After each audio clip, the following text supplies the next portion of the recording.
परसों लौट करके आ जाऊंगा। ये वायदा भगवान ने गोपियों से कर दिया था। उस समय राधा भी कहने लगी थी, श्याम तुम हमें छोड़ करके जा रहे हो, लेकिन हमने तुम्हारे लिए क्या से क्या नहीं किया है, बहुत कुछ किया। हमारे दिल में ये अरमान थे कि हम तुम्हारे साथ में रह करके जीवन व्यतीत करेंगे, लेकिन तुम भी छोड़ करके जा रहे हो। और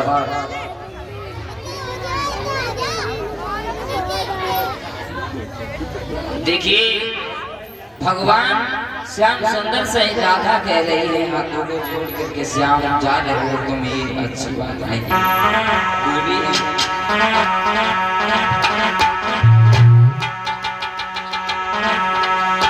महावीर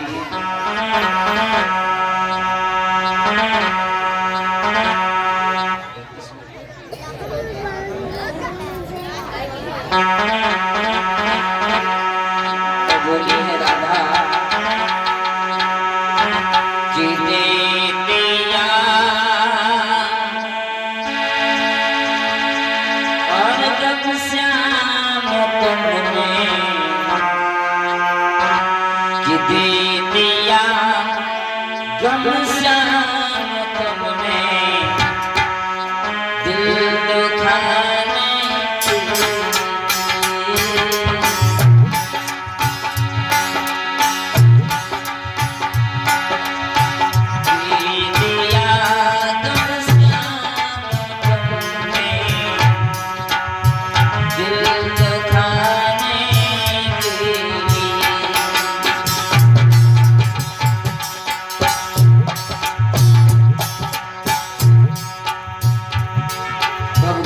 राधा कह रही है, मैंने काफी कुछ सोचा था, तुम्हें याद नहीं है। जब तुम बंसी बजाया करते थे तो मैं दौड़ी दौड़ी आया करती थी, मैंने दुनिया की लोग लज्जा छोड़ रखी थी। तुम्हारे लिए मैंने क्या से क्या नहीं किया, लेकिन श्याम तुमने एक पल में भुला दिया और जा रहे हो।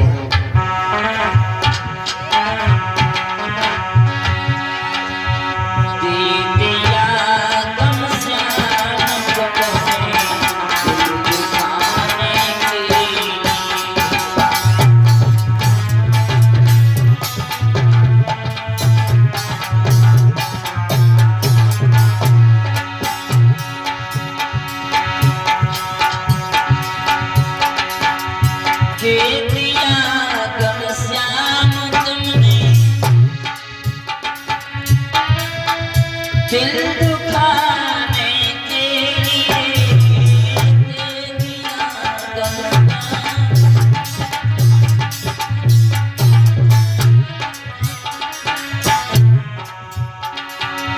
दे दिया गम श्याम तुम्हें,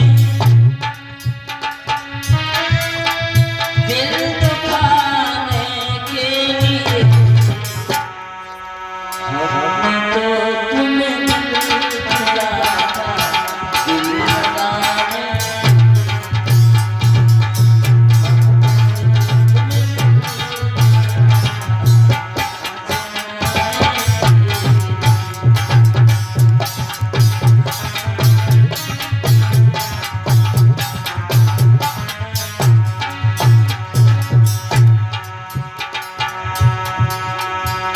भगवान श्याम सुंदर से राधा कह रही है, मैं कहां कहां नहीं गई तुम्हारे लिए, क्या से क्या नहीं किया, बस जा रहे हो अच्छी बात नहीं है।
भगवान कन्हैया बार बार यही कहते थे,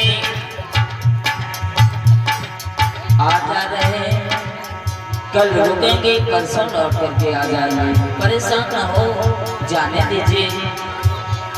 तो राधा ने भी कह दिया, जाना है तो चले जाओ, पर हमारे ऊपर से रथ निकाल करके ले जाओ, ऐसे नहीं जाने देंगे हम।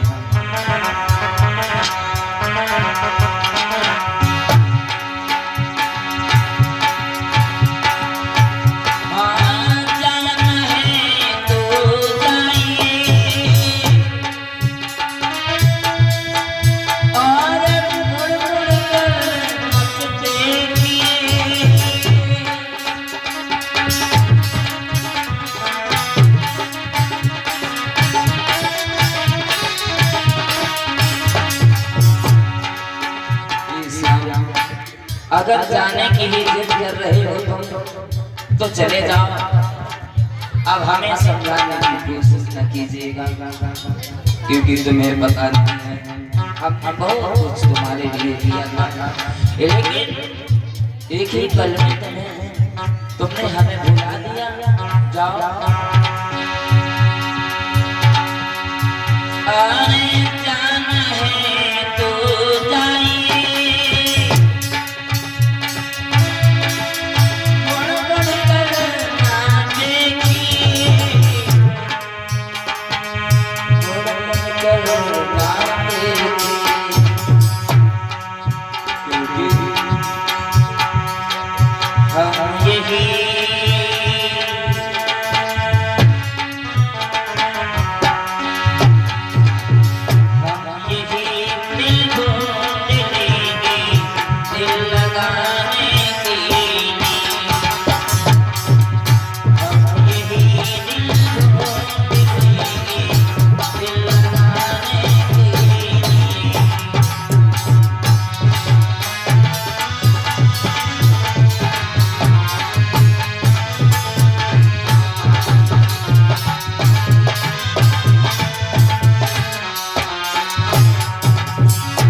की है राधा ने, कन्हैया हमने तुम्हारे साथ में रहने की काफी कोशिश की, हमने सोचा था तुम्हारे साथ में रह करके हमारा जीवन खुशी के साथ में व्यतीत होगा, बहुत विचार थे हमारे दिल में, लेकिन श्याम तुमने सब कुछ भुला दिया।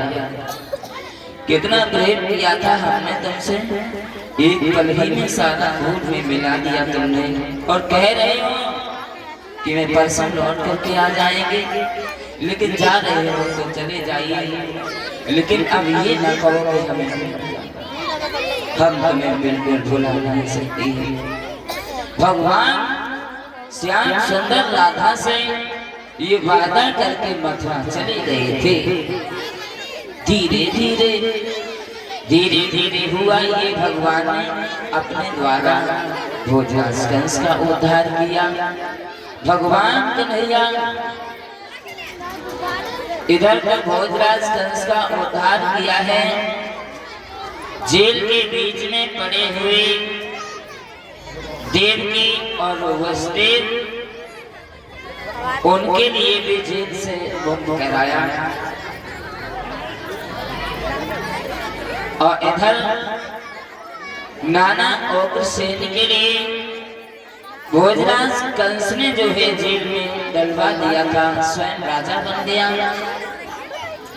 18 साल की उम्र में भोजराज कंस जो है राजा बना था, तब से नाना और सेन यही जेल में पड़े हुए थे, उनके लिए भी जेल से मुक्त कराया। भगवान ने इस तरह से भोजराज कंस का उद्धार किया था। इधर भगवान कन्हैया एक दिन नहीं, 2 दिन नहीं, बरसों व्यतीत करते हैं उसी मथुरा नगरी में रह करके। अब इधर गोपियां भगवान के लिए बहुत याद किया करती हैं, वो आए नहीं अभी तक लौट करके। भगवान ने बड़े भाई थोड़ी गोती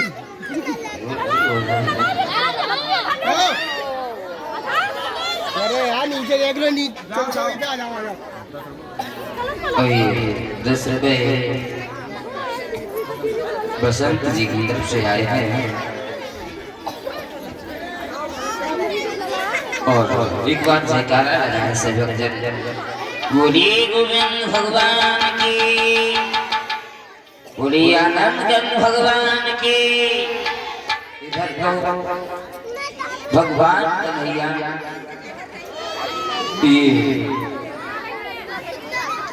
गोजरासंस का उद्धार करने के बाद में ना वो कृष्ण सेन के लिए जो है जेल से निकलवाया है और देवी वसुदेव के लिए भी मुक्त कराया है। धीरे धीरे भगवान रहने लगे हैं। इन्होंने जाकर के द्वारकापुरी बसाई है, वहां पर रहने लगे हैं। धीरे धीरे समय बीतते हुआ आइए उससे पहले श्री सुखदेव जी महाराज कहते हैं राजन परीक्षित, इधर समझाने के लिए साथ ही साथ में ये जा रहे हैं भगवान कन्हैया के बड़े भाई बलराम का विवाह कैसे हुआ।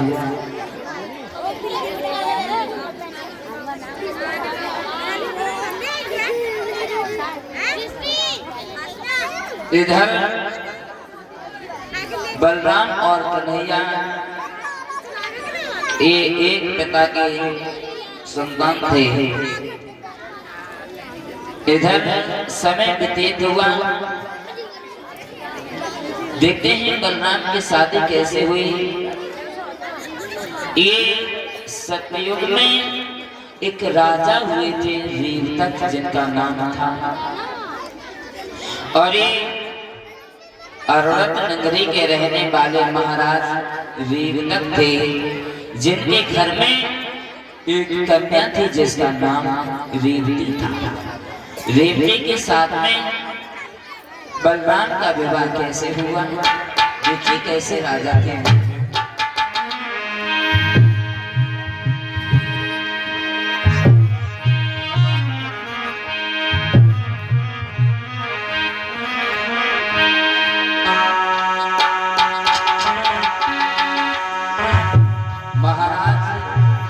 रेवतक रहा करते थे अरवत नगरी में, बहुत सुंदर महाराज थे। के अरवत नगरी गान,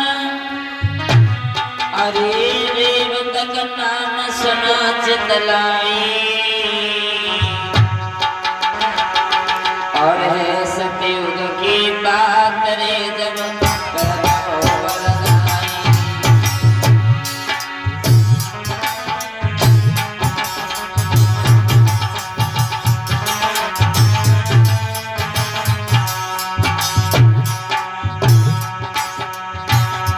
सतयुग में महाराज रेवतक हुए हैं। बहुत ही अच्छे राजा थे जो अपने प्रजा का पुत्र के समान प्रेम दिया करते थे। बहुत अच्छे राजा थे ये महाराज।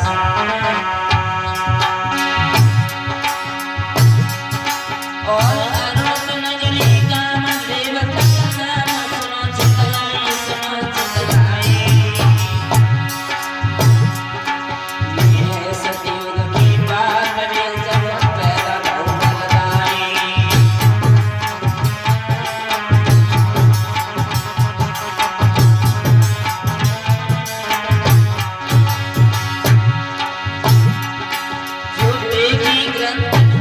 सभी के साथ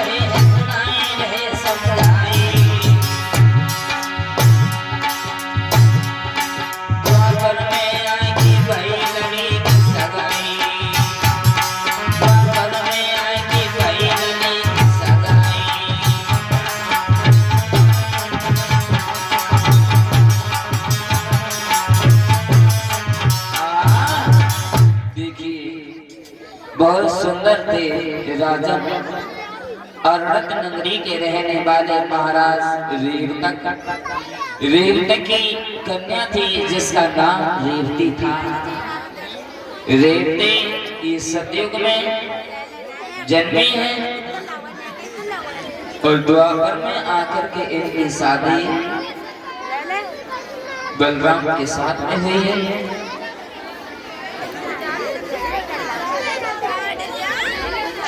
और उसी समय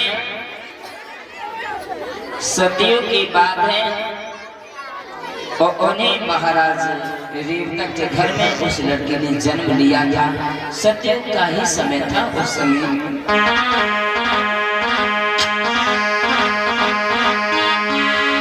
और सतयुग में रेवतक के घर में पैदा हुई सुकुमारी।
भगवान के बड़े भ्राता बलराम का विवाह रेवती के साथ में हुआ ये सतयुग में महाराज रेवतक के घर में रेवती का जन्म हुआ और धीरे धीरे समय व्यतीत हुआ और वह कन्या बड़ी हुई है। देखने में बहुत सुंदर थी वो बेटी। महाराज रेवतक बहुत खुश हो रहे हैं। सतयुग की बात है, द्वापर में इनकी शादी हुई है बलराम के साथ में। इतनी सुंदर थी वो कन्या, बहुत सुंदर थी। कैसे थी कभी कह रहा है